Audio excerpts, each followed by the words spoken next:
안녕하세요, 드림지게차입니다. 보시다시피 지금 이 하우스와 하우스 사이에 땅이 굉장히 안 좋죠.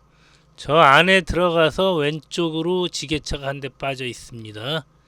2.5톤 작은 지게차예요. 거름을 납품하러 오셨다가 빠졌거든요.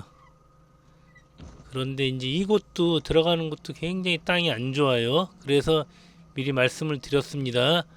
제 지게차가 빠지게 되면은 지게차를 한 대 더 불러야 된다고 말씀을 드리고 지금 진입을 하고 있거든요. 일단 일직선으로 들어가니까 어느 정도는 빠지더라도 밀고 들어갑니다. 자, 지금 이제 왼쪽에 지게차가 있어요. 잘 안 보이죠? 제 영상은 잘 안 보이는데 제가 회전을 하게 되면은 저까지 빠질 수가 있기 때문에 저는 이제 회전을 안 하고 그냥 직진으로 들어간 상태에서 지게발을 걸어서 지게발에다가 저 슬링바를 걸어서 그냥 번쩍 들어서 앞으로 전진할 겁니다. 자, 일단 1차 시도를 하도록 하겠습니다.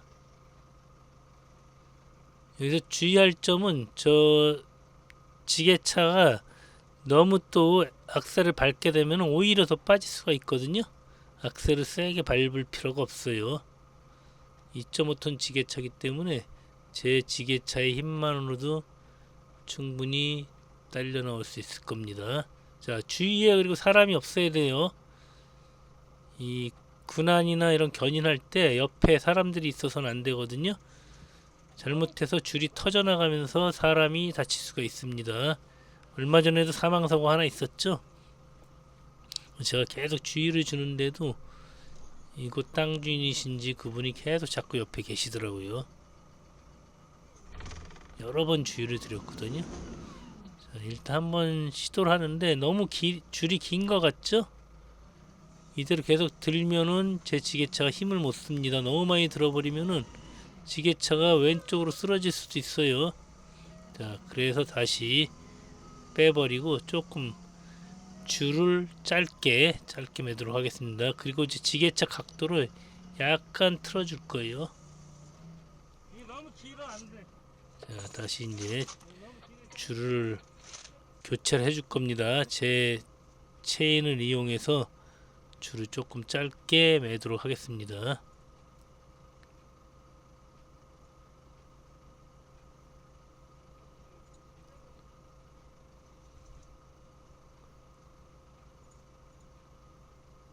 일단 조금 짧으면은 제 지게차를 조금 덜 들어도 되기 때문에 지게차를 너무 많이 지게발을 들어버리면은 그만큼 많은 힘이 필요하죠. 그래서 조금 줄을 짧게 맸습니다.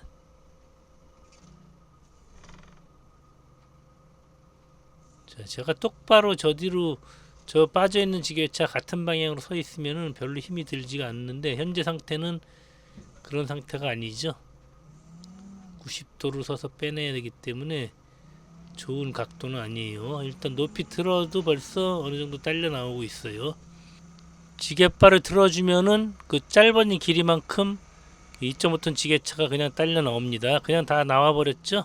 자, 이제 요걸 빼고 지금 문제가 이 거름이 한 팔레트가 또 있습니다. 그래서 그 거름을 제가 요 중간까지 운반을 해다 줄 겁니다. 작은 차가 오히려 더 잘 빠지겠죠, 이런 곳에서는. 물론 어떤 때는 더 무거운 지게차가 잘 빠지기도 하거든요. 그나마 근데 제가 저 차보다는 훨씬 덜 빠질 것 같아요. 그래서 제가 나가서 그대로 후진으로 나갔다가 그 거름 팔레트를 들고 이 중간 지점까지 갖다 주기로 했습니다. 그리고 그 거름을 완전히 제자리에 놓고 올 때까지 저는 또 기다려야죠. 만약에 저 지게차가 나오다가 여기서 빠질 수가 있거든요. 굉장히 지금 땅이 안 좋습니다. 지금 제 지게차도 조금만 더, 한두 번만 더 다니면은 거기가 배가 불러갖고 지게차가 아마 거기서 빠져나오지 못할 거예요. 자, 지금 거름을 옮기고 있습니다. 들어가서 지금 발을 깊숙이 집어넣었죠.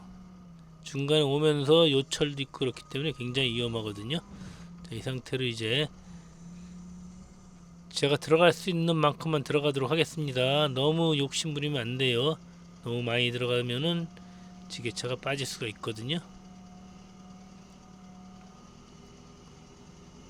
일단 그리고 이 물건을 들었을 때 이렇게 직진으로 들어갈 때는 그래도 눌러주는 힘이 있기 때문에 어느 정도 앞으로 갈 수는 있거든요. 그러나 이제 이거를 내려놓고 뒤로 빠져나올 때 잘못하면 위험하기 때문에 일단은 지게차 갈 수 있는 데까지 가서 놓고 빠져나오도록 하겠습니다.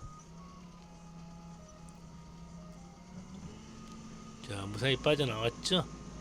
이제 저 지게차가 저거 작업을 하고 이곳으로 나올 때까지 잠시 대기를 하도록 하겠습니다. 그냥 왔다가 또 빠지면은 지게차 또 불러야 되잖아요. 그래서 어차피 온 김에 마무리 지을 때까지 기다리도록 하겠습니다. 땅이 굉장히 안 좋거든요, 현재 상태가. 자, 일단 가서 저 지게차가 빠지나 안 빠지나 또 작업할 때 옆에서 보도록 하겠습니다. 여기서 저렇게 회전을 하니까 이제 빠지거든요. 저 앞에 쪽에는 굉장히 지게차가 푹 빠져갖고 구멍이 나 있어요. 큰 구덩이가 생겨갖고 그만큼 들어가면 더 위험하죠. 이제 작업이 다 끝났습니다. 그래서 제가 이제 나와서 기다릴 거예요. 저 지게차가 무사히 빠져나와야 되는데 만약에 못 빠져나오면은 제가 여기서 다시 한번 군환을 해줘야 되겠죠. 이런 상태로 이렇게 서로 일직선으로 되어 있을 때는 금방이죠. 저 정도 빼내는 거는 일도 아닙니다. 자, 이제 지게차가 나오고 있기 때문에 일단 못 빠져나올 수가 있기 때문에 제가 여기서 기다리고 있도록 하겠습니다.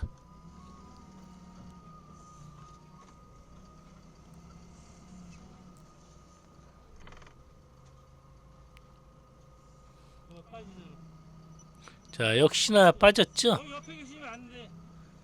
역시나 빠졌습니다. 최대한 제가 이제 안 빠지는 곳까지 들어가도록 할게요. 너무 많이 들어가면은 제가 또 같이 빠질 수가 있거든요. 근데 이제 두 대가 같이 이렇게 일직선으로 서 있게 되면은 만약에 한 대가 빠지면 또 그 앞에 있는 지게차를 이용해서 틸트를 이용해서 지게차가 움직일 수 있거든요. 이 상태가 가장 이상적인 상태거든요. 근데 이제 중요한 게 뭐냐면 이런 게 우리 그 지게차와 지게차끼리 연결해서 저런 슬링바를 이용해서 당기잖아요. 그때 이제 저 슬링바가 터져 나가거나 그러면은 위험하다는 얘기죠. 저 슬링바가 저한테 날아오게 돼 있어요. 저 끊어져서 저와 저쪽 지게차 조정하는 쪽으로 날아가면서 유리창이 깨질 수도 있거든요. 물론 이게 이제 슬링바니까 그 충격이 약한데 요것을 이제 만약에 쇠사슬이나 이런 견인줄을 이용했을 때 견인줄이 터지게 되면은 큰일 납니다. 인명사고도 나죠. 그런 동영상도 많이 있습니다. 자, 일단 제가 저기다가 야를 걸어 놓긴 했는데 또 빠질 수도 있기 때문에 최대한 안아서 약간 들면서 당기고 있습니다. 그러나 저 지게차도 많이 빠지지 않았기 때문에 그냥 부드럽게 나오고 있죠. 어렵지 않게 빠져나오고 있습니다. 그냥 걸고 살짝 후진만 해줘도 빠져나오는 좋은 상황이죠. 이렇게 일직선으로 됐을 때는 지게차 당겨내는 거는 뭐 일도 아니죠. 반대의 경우도 나옵니다. 금방 나와요. 자, 이렇게 해서 무사히 작업이 끝났습니다. 요즘 봄철 해빙기라서 여기저기서 신음소리가 많이 나죠. 지게차 빠지고 화물차 빠지고 조심하셔야 됩니다. 자, 항상 안전운전 하세요. 감사합니다.